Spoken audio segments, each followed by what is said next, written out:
ଜୟ ଜଗନ୍ନାଥ ପିଲାମାନେ। ଆଶା କରୁଛି ସମସ୍ତେ ଭଲରେ ଥିବ ଆଉ ଖୁସିରେ ଥିବ। ପିଲାମାନେ ଆଉ ଗୋଟିଏ ନୂଆ ଭ୍ୟାକେନ୍ସି ଆସିଛି। ଭ୍ୟାକେନ୍ସିଟି ଟିକେ ଅଲଗା ପ୍ରକାରର ଭ୍ୟାକେନ୍ସି ଆସିଛି। ମୁଁ ଡିଟେଲ୍ସ କହିବି, ତେଣୁ ସମସ୍ତଙ୍କୁ ମୋର ଅନୁରୋଧ, ମୋର ୟୁଟ୍ୟୁବ୍ ଚ୍ୟାନେଲ୍ ଜବ୍ ସାଥୀକୁ ସମସ୍ତେ ଲାଇକ୍ ଆଉ ସବସ୍କ୍ରାଇବ୍ କରିବେ ଏବଂ ଭିଡ଼ିଓଟିକୁ ଶେଷ ପର୍ଯ୍ୟନ୍ତ ଦେଖିବ, କାରଣ ଶେଷ ପର୍ଯ୍ୟନ୍ତ ନ ଦେଖିଲେ ହୁଏତ ଇନଫର୍ମେସନ୍ ଗୁଡ଼ିକ ଅଧା ରହିଯାଇପାରେ। ତେଣୁ ଭିଡ଼ିଓଟିକୁ ଆରମ୍ଭ କରିବା। এই ଭ୍ୟାକେନ୍ସିରେ କ'ଣ ଦେଇଛି ଡିଟେଲ୍ସ ଆମେ ଦେଖିବା। ଡିଟେଲ୍ସଟି ଦେଖିବା ପୂର୍ବରୁ ମୁଁ କହି ରଖୁଛି ପିଲାମାନେ, ଏଇ ଯେଉଁ ଭ୍ୟାକେନ୍ସିଟି ଆସିଛି ଏଇଟା ଆସିଛି CSIR institute of minerals and materials technology Bhubaneswar ତରଫରୁ। ଆମ ଓଡ଼ିଶାର ଭ୍ୟାକେନ୍ସି ଏବଂ ଭୁବନେଶ୍ୱର ଉପରେ ଭ୍ୟାକେନ୍ସି। ବହୁତ ହି ଭଲ ଚାନ୍ସ। କ'ଣ ରହିଛି ନା walk in interview for engagement of apprentice training. ଯେଉଁମାନେ ରିସେଣ୍ଟଲି ଟେକ୍ନିକାଲି ପାଠ ପଢ଼ିଛନ୍ତି বা ଗ୍ରାଜୁଏଟ୍ କରିଛନ୍ତି, BA BSc BCom BCA କରିଛନ୍ତି বা ଡିପ୍ଲୋମା କରିଛନ୍ତି, ବିଟେକ୍ କରିଛନ୍ତି, ସେମାନଙ୍କ ପାଇଁ ଆପ୍ରେଣ୍ଟିସ୍ର ସୁଯୋଗ ବା ଗୋଟିଏ ଜବ୍ ବୋଲି କହିପାରିବା, ବଢ଼ିଆ ଭ୍ୟାକେନ୍ସିର ସୁଯୋଗ। ତେବେ ଏଇଟା ୱାକ୍ ଇନ୍ ରହିଛି ପିଲାମାନେ। ଦେଖିବ ଆମର ଯେଉଁ ଡିଟେଲ୍ସଟି ରହିଛି ମୁଁ କହୁଛି ନା, ଏଇଟା walk in interview for engagement age apprentice training. ପ୍ରଥମେ ଆମେ ଜାଣିଲେ କ'ଣ ଜବ୍ ବାହାରିଛି ନା ଆପ୍ରେଣ୍ଟିସ୍ ଟ୍ରେନିଂ କେଉଁଠି ବାହାରିଛି? CSIR institute of minerals and materials technology. ଠିକ୍ ଅଛି। ଏଇଠି ଆମର ଦେଇଛି ଦେଖ, ୱାକ୍ ଇନ୍ର ଡେଟ୍ କ'ଣ ନା 18/8/2026, 18 ଅଗଷ୍ଟ 2026। କେତେବେଳେ ନା 10:30, 10:30 ଆଉ 18/8ରେ ବାହାରିଛି। କ୍ଲିଅର? ଏବେ କ'ଣ କ'ଣ ଡିଟେଲ୍ସ ବାହାରିଛି ଦେଖ ଆପ୍ରେଣ୍ଟିସ୍ ପାଇଁ ଆମେ ଦେଖିବା।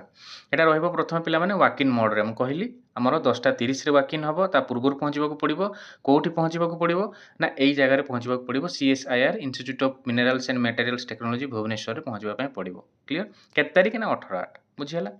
ଏବେ ଦେଖିବା ଆମର ବ୍ରାଞ୍ଚ ଆଉ ଡିସିପ୍ଲିନ୍ ଗୁଡ଼ିକ କ'ଣ ରହିବ। ଦେଖ କେତେ କେତେ ପୋଷ୍ଟ ରହିଛି ଆଉ ଷ୍ଟାଇପେଣ୍ଡ କ'ଣ ରହିବ। ଦେଖ ପିଲାମାନେ, ଇଞ୍ଜିନିୟରିଂ ଗ୍ରାଜୁଏଟ୍ ରହିବ, BE BTEC, ସେମାନଙ୍କ ପାଇଁ ମଧ୍ୟ ଆପ୍ରେଣ୍ଟିସ୍ର ସୁଯୋଗ ବାହାରିଛି। କେଉଁ କେଉଁ ବ୍ରାଞ୍ଚ? କେମିକାଲ, ଆମର ମେଟାଲୋଜି, ମେକାନିକାଲ ଆଉ ଇଲେକ୍ଟ୍ରୋନିକ୍ସ।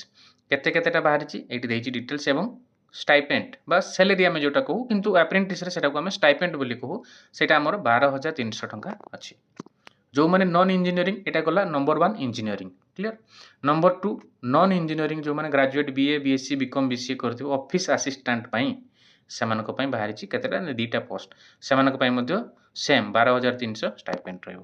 ଯେଉଁମାନେ ଡିପ୍ଲୋମା କରିଛନ୍ତି ପିଲାମାନେ, ତାହେଲେ ସବୁ ପିଲାଙ୍କ ପାଇଁ ବାହାରିଛି ଏଇଟା ପିଲାମାନେ। ତେଣୁ ସମସ୍ତେ ଦୟାକରି ଭିଡ଼ିଓଟିକୁ ସମସ୍ତଙ୍କୁ ସେୟାର କରିବ, ସମସ୍ତେ ଇନଫର୍ମେସନ୍ଟିକୁ ପାଆନ୍ତୁ।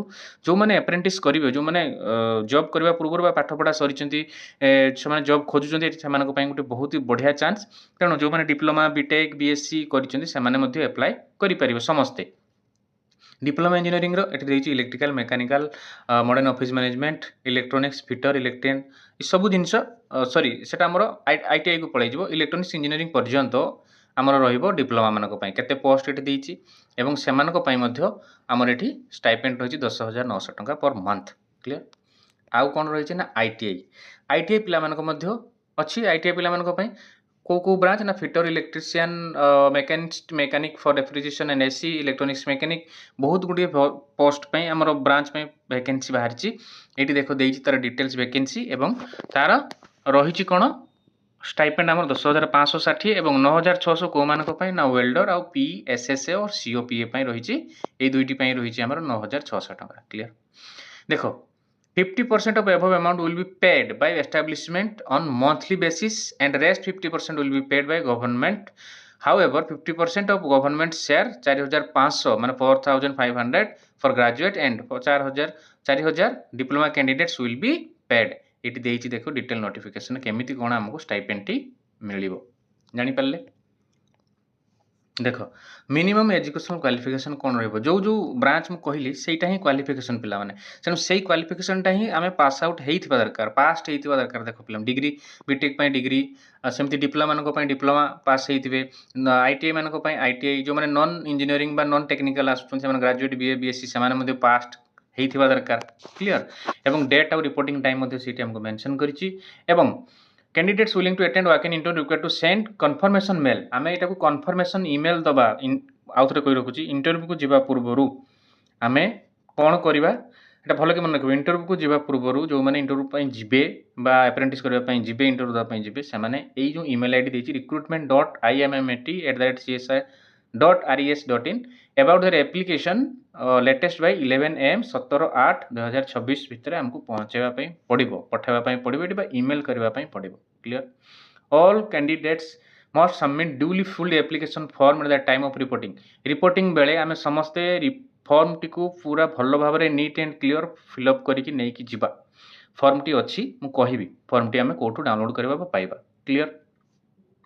No candidates will be allowed after the reporting नहीं रिपोर्टिंग टाइम 10:30 सॉरी ये देख रिपोर्टिंग टाइम के 9:30 रु 10:15 तेणु यही टाइम भितर पहुँचापी पड़ो आमको तापर एलाउ हम ना भेन्यू कौन रीएसआईआर आईएमएमटी भुवनेश्वर जमी कहली एसएस एडी भटनागर हॉल। क्लियर? आम जापारे तापर कंडीशन गुड़िक रही छाड़ दो। हाँ ये रही duration of training all above branches ये रही आमर गोटे वर्ष रही पिला माने। क्लियर? सब डॉक्यूमेंट्स हमको नहीं जावाई पड़ो education qualification document CLC TLC जहाँ आम पाखे अच्छी है कि सब वैलिड प्रूफ डॉक्यूमेंट्स हमको ता सहित आइडेंटिटी प्रूफ नहीं जावाई पड़ो जमी Aadhaar card voter ID PAN card driving licence नहीं जावाई पड़ो। क्लियर? काले कौटी दरकार हम तेणु सब डॉक्यूमेंट साथी नहीं जाइए आमपाई ही भल।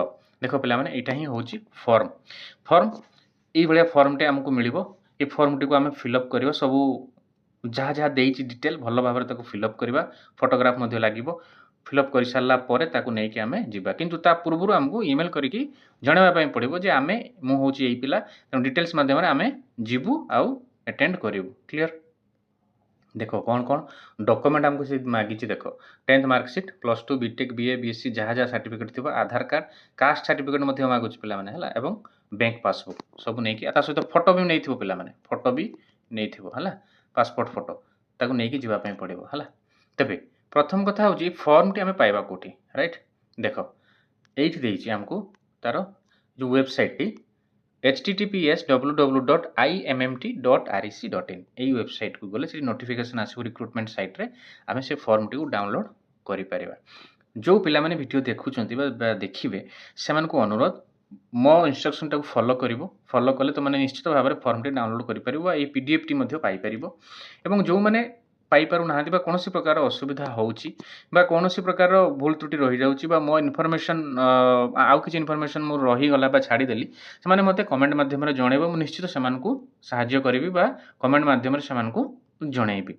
आशा करुँची भिडियोटी भल लगी पे तेणु रही जय जगन्नाथ।